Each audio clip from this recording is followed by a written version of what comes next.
you struggled with it last time, to make it easier for you, definitely there's a piecewise function on your unit test that you have to graph.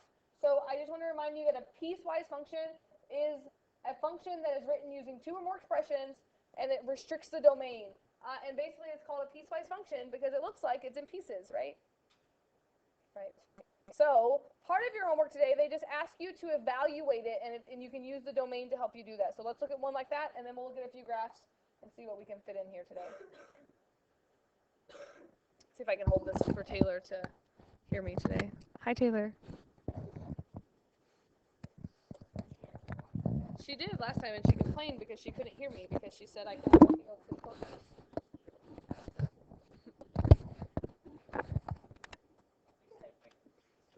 Wake up! Yes, Christ. You ever get Fridays from time? Because I went on there Sunday. We went on there. I had to leave early Fridays, so no, I never did, but I can do it today. Okay.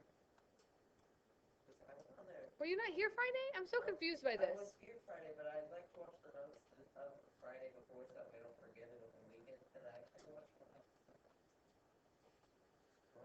Do you really do that? Yeah, I do. Otherwise I forget everything. Because you're sub in class, you mean?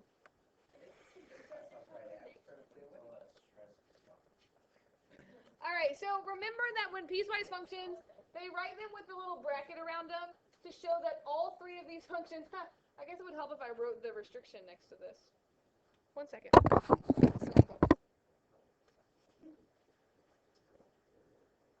This is when I recorded the notes for you and I laughed at myself because I realized I didn't write this.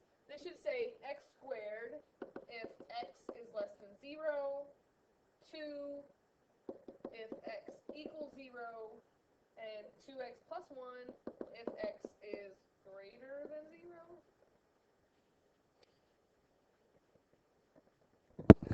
So when we put this in pieces, it's still a function. It's still going to pass the vertical line test because of these parts out here at the end that tell you which part of the graph to use for different x values. So a couple problems on your homework today, they just say find these values. Find f of -2, find f of 0, find f of 2, and you just have to make sure that you know which part of the graph to deal with.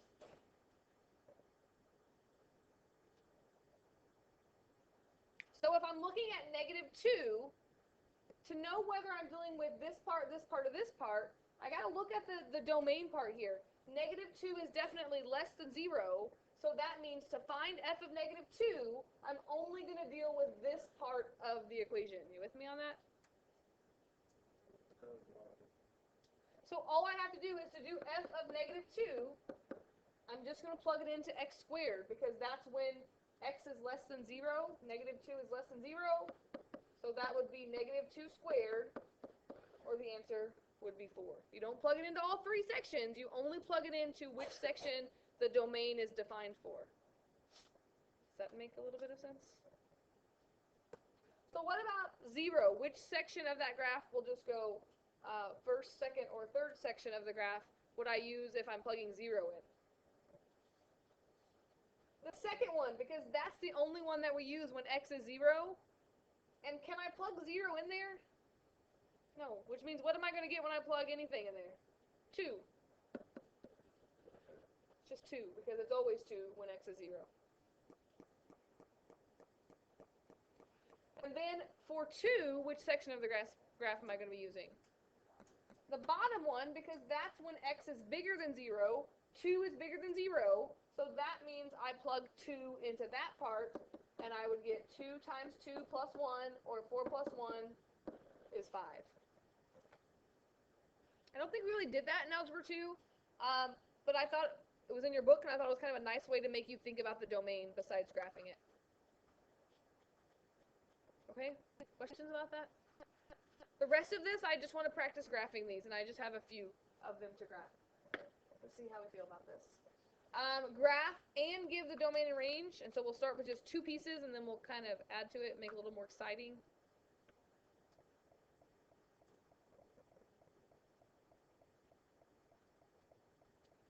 And again, they always put that little bracket there. They give you the function, and then they tell you what the domain is restricted for.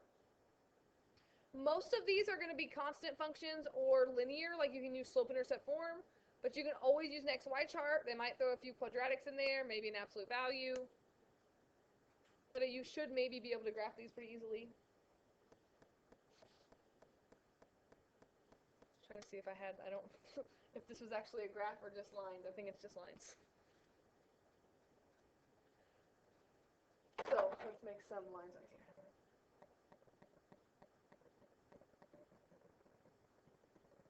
And I'll give you graph paper today if you want it.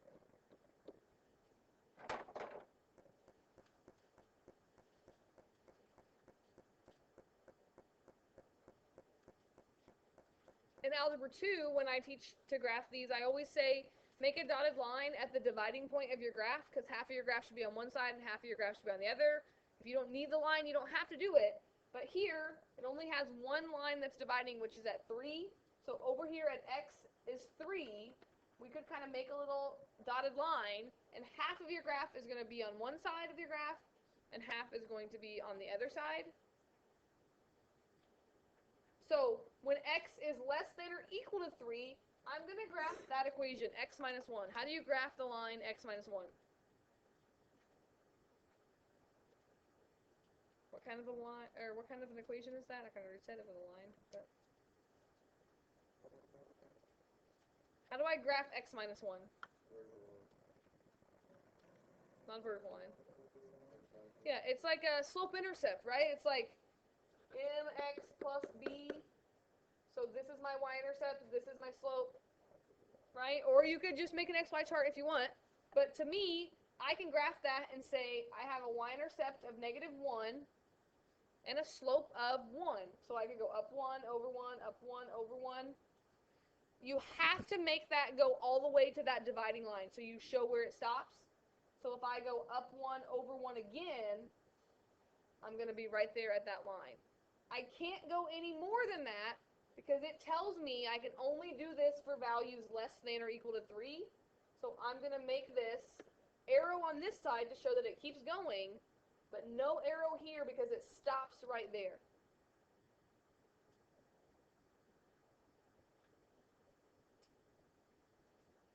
What about this? We just talked about that. That was number 24 on your homework today. How do you graph just a number, -1? It's a constant function, so what does it look like? At -1. But we can only make it greater than 3. So if it was just -1, it would be that constant function that goes all the way across here. But it's only going to start right here. And because it's only greater than 3, not greater than or equal to 3, we're going to put an open circle on that to show that it's not included. And then we're going to make our straight line go like that.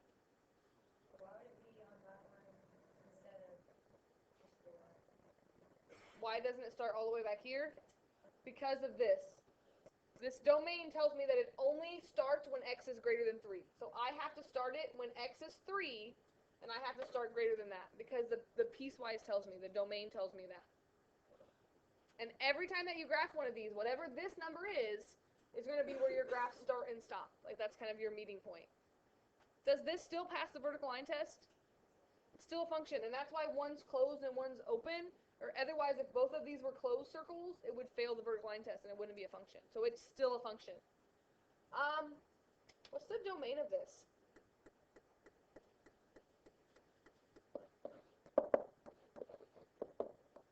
Are all the x values used?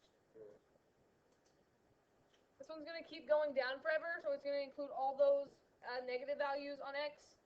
And over here, it jumps down here, but is it still going to include all the x values? Yeah, so my domain is still all real numbers. What about your range? Is your range all real numbers? Negative infinity, I agree with that. Because this side's going down forever.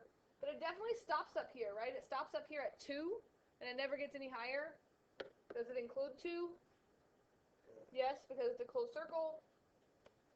What about this? Do I need to worry about this? The domain of that is just -1, and that's already included down here. So that's what my answer would be. If I have to think a little bit more about this, if I have time. Your book also talks about whether this is a continuous graph or not, and I kind of was leading to this yesterday, and then I stopped talking about it. If your graph is continuous, that means you could draw it without ever lifting your pencil up. That's kind of a short way of saying, is it continuous? Is this a continuous graph? No, because it's in two separate pieces that don't meet up. I would graph this. I'd have to lift my pencil up to come down here and graph this. So we would say that this is not continuous. We'll talk about that again in a minute on the next one. But that's one part of your homework. When they graph it, they ask you to find the domain and range, and then they ask you, is it continuous or not continuous? So let's graph one little more pieces maybe.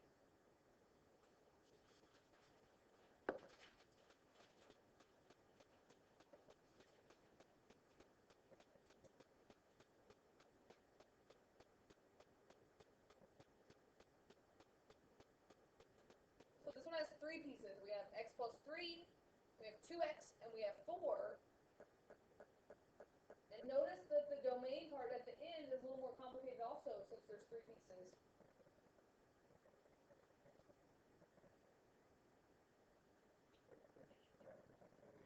Yeah, we're just going to graph all three, but we're only going to graph it for the part that's restricted. So make a little graph, and then I'll make my graph. Notice we're just going between -1 and 1, so you don't need to make a million dots on your graph. I'm only going to make like 2 or 3 on each side.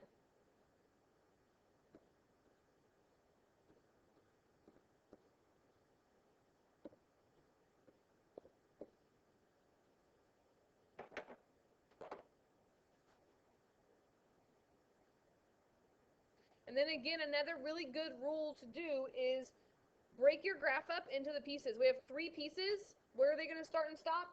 At these numbers. We're going to have everything less than or equal to -1. So at -1, I could draw a little dotted line. It's supposed to be a straight line. And then the middle graph is everything between -1 and 1, and then everything bigger than 1. So the only other line I need to mark is at 1.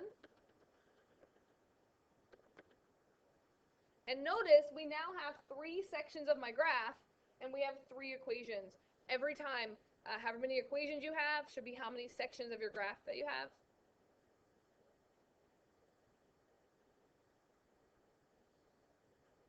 Let's start with the bottom one because it's the constant one. I feel like that's the easiest one. 4, what's that look like again?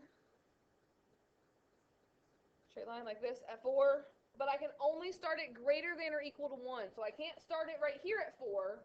I have to go over here to 1, and I have to start it right here. Is that going to be an open circle or a closed circle?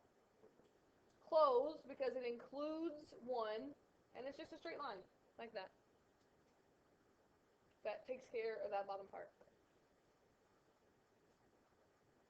With me on that? The middle part is just 2x. I like graphing where the y-axis is because I can do my normal graphing. What's the y-intercept of this line, 2x? 0. There's nothing added or subtracted, so that means it starts at 0, and it has a slope of 2. So I could go up 2 over 1.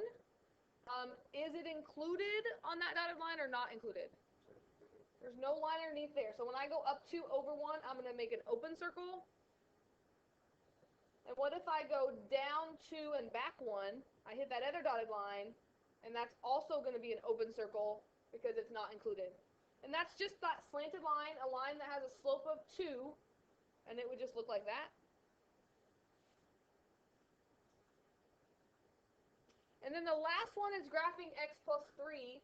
And the big thing I just want to remind you about that is if you start at the y-intercept, you have to go back and erase it because you can't actually graph a point of 3 here, right? It's not included there. It's only included less than or equal to 3. So I used to always do it, like I would just pretend to make the dot. I would say, okay, I have a y-intercept of 3 and a slope of 1, but I want to go backwards. So I'd go down 1 over 1, down 1 over 1. You with me on that? And make the points where I could. And then someone along the way said, why would you do that? Why wouldn't you just plug in -1 and see what you get and go from there instead of like erasing or going backwards? And I said, oh, that kind of makes sense too. I don't care which way you do it as long as it makes sense. So I thought that made sense if you're kind of far away from the y-axis. Someone said, why wouldn't you just plug in where you start? Like if I plugged in -1 there, Do you agree that on this line it's going to start here at 2? Which is the same thing you get if you start at 3 and you go down 1 and back 1. Someone taught me that, and I thought it was an interesting way to do it. I don't know, a student, I forget. Like, some student said, like, it was really far away. Like, I was like, making all these, like, pretend dots. And they're like, why wouldn't you just plug it in? And I said, oh. So why would you say MS close to on the X? Why wouldn't I? You can. That's what I said I used to always do. But you can't actually make a dot on 3. Do you agree with me on that? Because I'm not allowed to graph anything but where it's less than or equal to -1. So if you make a dot there, you have to go back and erase it because it's only defined on the other side of that dotted line. It's only less than here. So if you made your line go up like this, you've broken the rule here. You went greater than this. You can only go less than. So you can say, oh, I'm up here at 3, but don't make a dot. Then go down 1, back 1, down 1, back 1, down 1, back 1. And you can make your line, but you can't make that go all the way to 3 because of that domain. You follow me on that? And notice, you can check your paper here. None of these lines should, like, intersect each other. They should not cross the same path.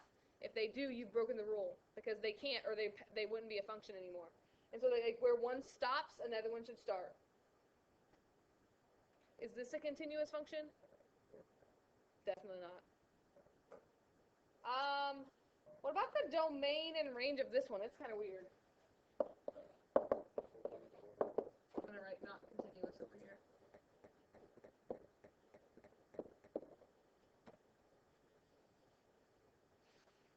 Is the domain still all real numbers? Because although this is in pieces, think about where one stops, another one picks up at that same x value. And so the domain, pretty good guess that you're going to have all real numbers on your domain on these. But the range can be kind of weird. On this one, is it going to be negative infinity again? Does the range keep going down forever? That's definitely going to be negative infinity.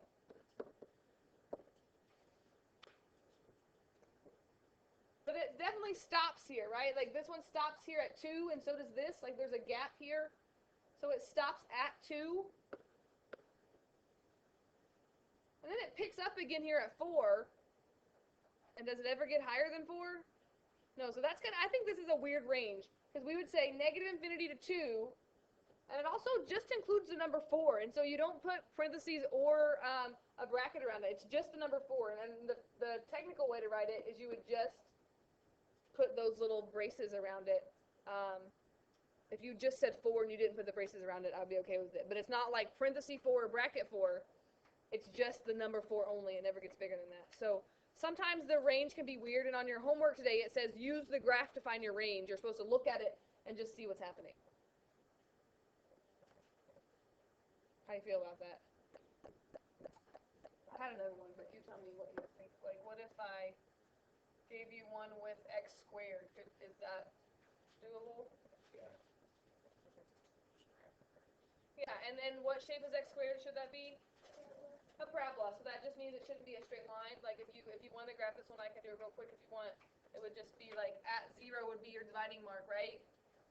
So less than 0 would just be this. So less than 0 would be what? A y-intercept of 1, open or closed circle. And a slope of positive 1. But I need to go this way, so I need to go down 1, back 1, right? So it kind of looks something like this. And then this is just going to be half of a parabola.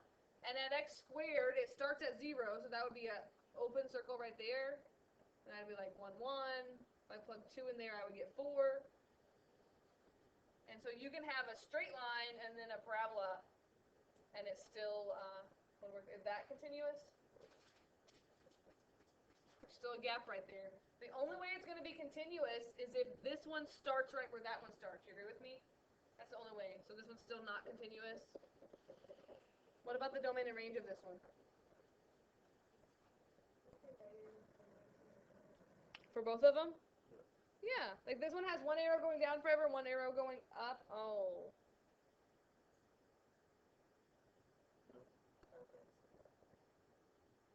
this, I think it still works, because this one takes care of that, right? Because although it's an open circle there, the y is defined on this one. You with me on that?